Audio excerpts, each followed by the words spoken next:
Hey guys, Chance Williams here. So today's subject, 2000 model Dodge Grand Caravan, very clean, very well maintained. The man's taken very good care of this vehicle over a period of time that he's had it, and that's almost since new. We've done a lot of service work on it over the years that he's had it. So one of the things I wanted to discuss with y'all today is their starts and a crank up and a stall. It'll do it multiple times, and then he'll drive at 60 feet or whatever. It'll stall, crank up, and it'll run fine all day long. I've even been over to the man's house, picked the van up personally myself.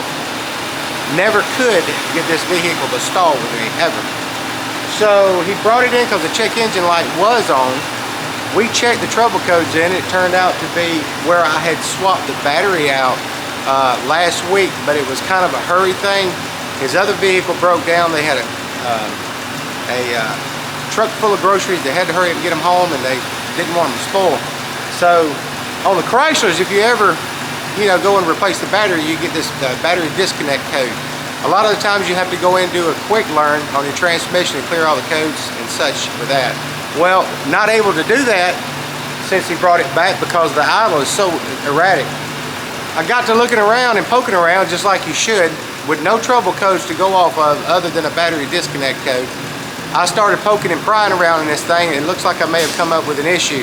So what you see behind me here is actually a lab scope. All right, so I got this channel 1 right here. That's on my 5-volts reference. Or excuse me, not my 5-volts reference, I apologize for that. I have that on my signal wire going out. And then the other one, I also have on the ground on the TP sensor, because I want to know whether A, I'm losing the ground, or B, I'm losing the voltage. And if I'm losing the voltage, then I'll check the 5-volt reference. So far it's working. The idle seems to be okay. It's a little over 1.1 volt. So a while ago it was like climbing to 1.6, and it was going sporadic.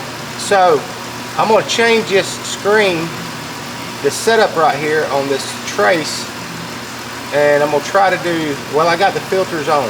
Okay. I just want to make sure that I did have the filters on because it is a little hashy.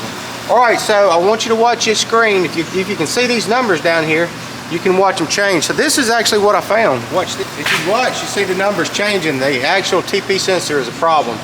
So we're going to actually install the TP sensor in this and see if it corrects the problem.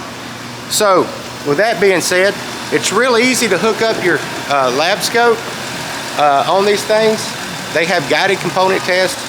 If you don't have those types of things, you can actually use a voltmeter. Voltmeters are usually not very fast at all, but it can tell you what the voltage is, and you can also wiggle it around, and if you got a problem with the connector or the TP sensor itself, then you can show an issue there. I wanted to use a lab scope because the lab scope is pretty much accurate, extremely accurate, unless you're having problems with your lab scope or your leads. Alright, give me just a few and we'll get right back to this and see what the aftermath is of installing a TP sensor will be. Hey guys, alright, so I got my throttle body off. I want to let you guys know that a couple of things. One, look at your shaft. Make sure you don't have a lot of in-play. If you do, it's going to cause some interference or some hash inside with your throttle position sensor numbers, and it's going to skew some information. It's going to probably cause you some problems. It's going to cause a lot of glitching. Alright, so throttle, this is actually a pretty decent shaft, and I got my new throttle position sensor here. I just want to let you guys know that this thing can be installed wrong. Don't install it wrong. You usually turn it to like the 2 o'clock position, or actually 11 o'clock position, then you turn it forward. If you put it at the 2 o'clock position and try to turn it back, it won't go. So you take that thing and you put it on there and you make sure your shaft turns. If it does, then you got it installed right. So we're going to put these 2 bolts in here, and we're going to get our throttle body reinstalled real quick.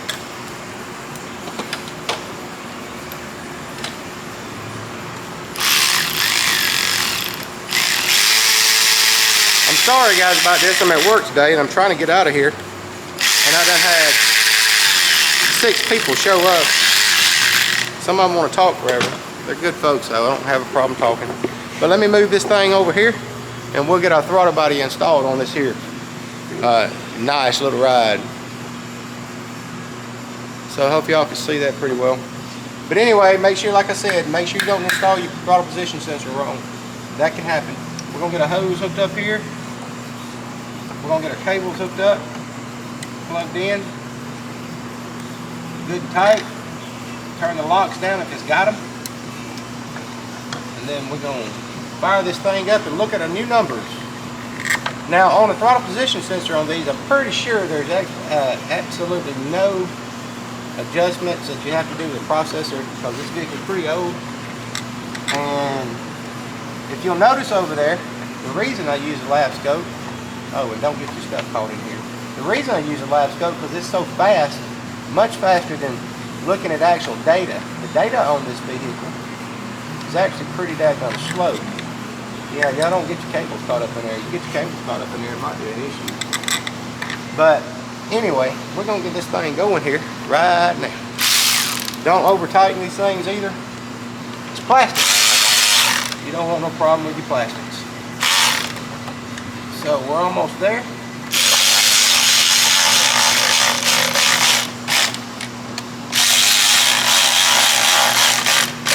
These actually have a torque specifications, and I will, just for testing purposes right now, I will go back and check and readjust the torque on this thing if I need to, because I don't want to over tighten it and I don't want to break it.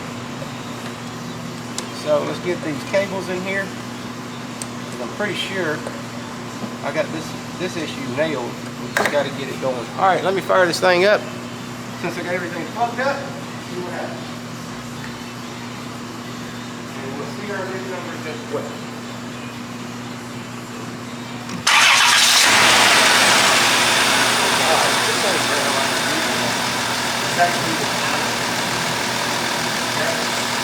Now, we're going to look at our new numbers. Now that's way better, guys. Way better. This problem is solved. I hope y'all can see this. If not, maybe y'all can zoom in. I'm at 0.83 when a while ago I was well over a volt. My ground is actually good. I'm happy with that. This is the signal. I know I've got a 5 volts reference. Hey, awesome stuff right there, guys. So you can actually, like I said, you can actually use a voltmeter to check it. Another thing is you can do, if the thing won't idle and move, you know, like it's supposed to, actually wiggle the connector on these things. Sometimes when you're diagnosing these particular issues, you just got to start digging in and moving connectors and stuff. You know, Ford F-150s, I found a lot of problems with those, no codes with the modules in the tail lights. You unplug them, they're full of water. For some reason or other, I got no trouble codes. Clean them all out, put it back together. Hey, it was brand new. All right, so recap: throttle position sensor. We were well over a volt at one point, actually over 1.5 volt.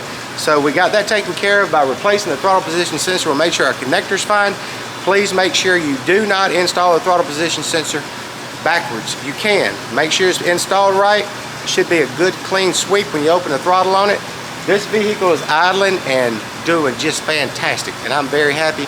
The customer will finally be happy because he has had a lot of problems with this going on in the past. So, 2000 Dodge Grand Caravan. You really need a connector layout. You can't just go probing in the wires, okay? Don't. If you're going to do any type of probing, make sure that it's back probing. And I'll show you the kit that I use. It's a pretty neat little kit. Y'all can pick these things up pretty much anywhere, especially like this one right here. I actually had this one given to me. So it's got a ton of connectors in here. It's got cables in here for extensions. It's got clamps. My favorite is these little pins right here. As you can tell, that sucker's it's been used. You can actually back probe with these things. Got a ton of different leads in here. That is just an awesome little kit. This kit was like 70 bucks, I think, on Mac or Matco Truck, one or the other. And a friend of mine actually gave it to me. And I was like, hey, that's cool, because I was going to buy it, but I'm not a big fan of actually back probing, or excuse me, piercing wires. I'm a very big fan of back probing only. So with that being said, these wires right here, 5 volts with pin 1, 2, and 3, y'all could probably find whatever connector, pin location, or you know, whatever you're working on, possibility, online. So y'all check it out and make sure you're probing into the right wires and you know what you're doing before you do it.